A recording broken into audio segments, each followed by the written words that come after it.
My fellow Republicans, let's send Joe Biden back to his basement and let's send Donald Trump back to the White House.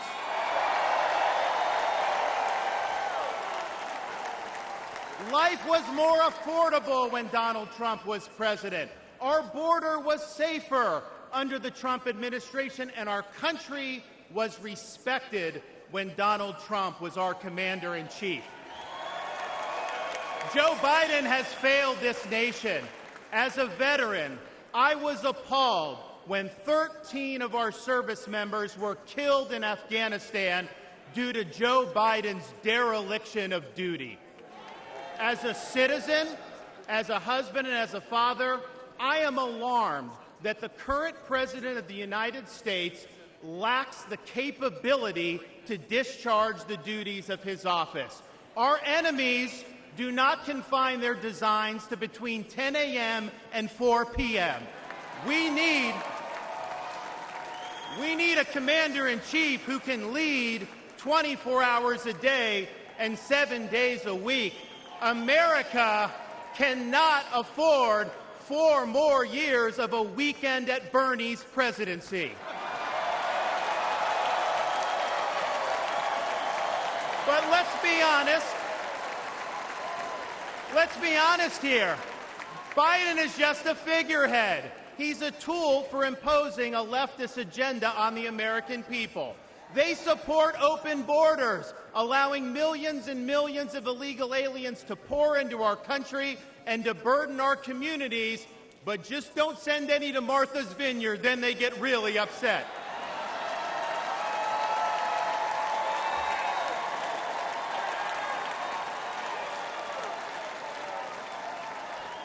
They have unleashed progressive prosecutors across our nation who care more about coddling criminals than about protecting their own communities. They use the unelected bureaucracy to impose their will on us without our consent, and they weaponize political power to target their political opponents like they've done to our own nominee.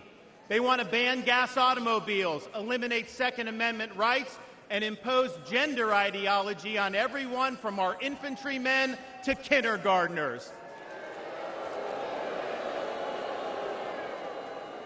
They stand for DEI, which really means division, exclusion, and indoctrination, and it is wrong.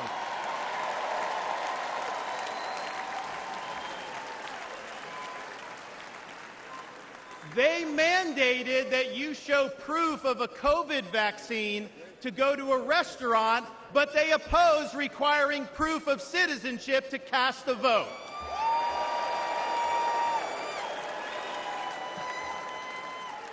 They can't even define what a woman is. Now, Donald Trump stands in their way, and he stands up for America. Donald Trump has been demonized, he's been sued, he's been prosecuted, and he nearly lost his life. We cannot let him down, and we cannot let America down.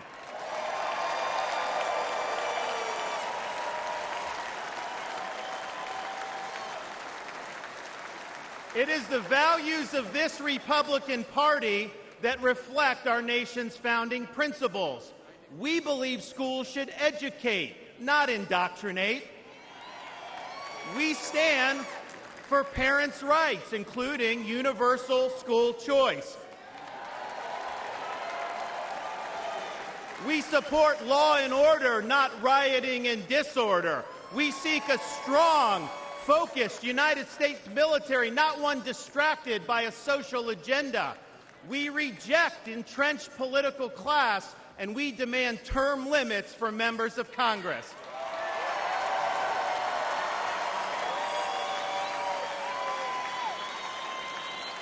We stand for fiscal sanity, for low taxes, and for reduced debt.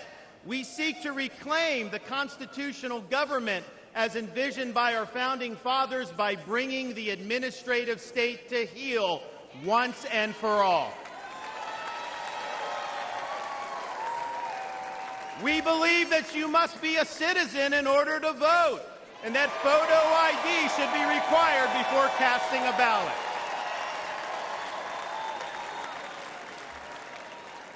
We stand for strong borders and believe that our nation must have a shared civic culture, and we oppose any immigration that stands apart or in contrast to our American values. We believe in the principles articulated in the Declaration of Independence that our rights come not from the generosity of the state, but from the hand of the Almighty, including the right to life, liberty, and the pursuit of happiness.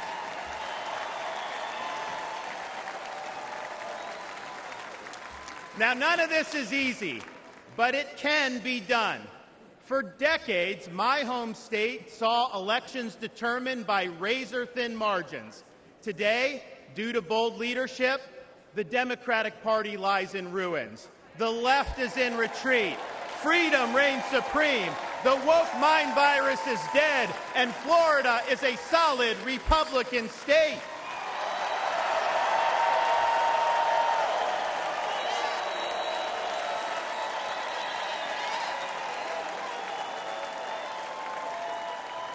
Now, electing Donald Trump gives us the chance to do this all across America. And we have a responsibility to step up and make it happen. We have a responsibility to preserve what George Washington called the sacred fire of liberty.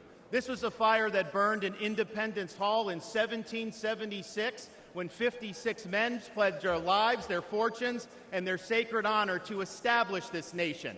It's a fire that burned at a cemetery in Gettysburg, Pennsylvania, when our nation's first Republican president pledged this nation to a new birth of freedom. It's a fire that burned at the foot of the Berlin Wall in 1987, when our nation's 40th president stood in front of that wall and said, "Mr. Gorbachev, tear down this wall."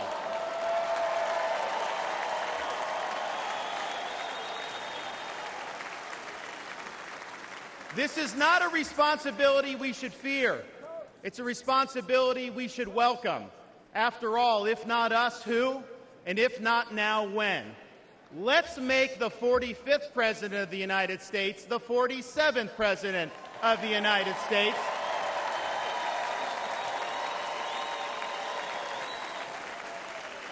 Let's elect Republicans up and down the ballot, and let's heed the call of our party's nominee to fight, fight, fight for these United States. Thank you.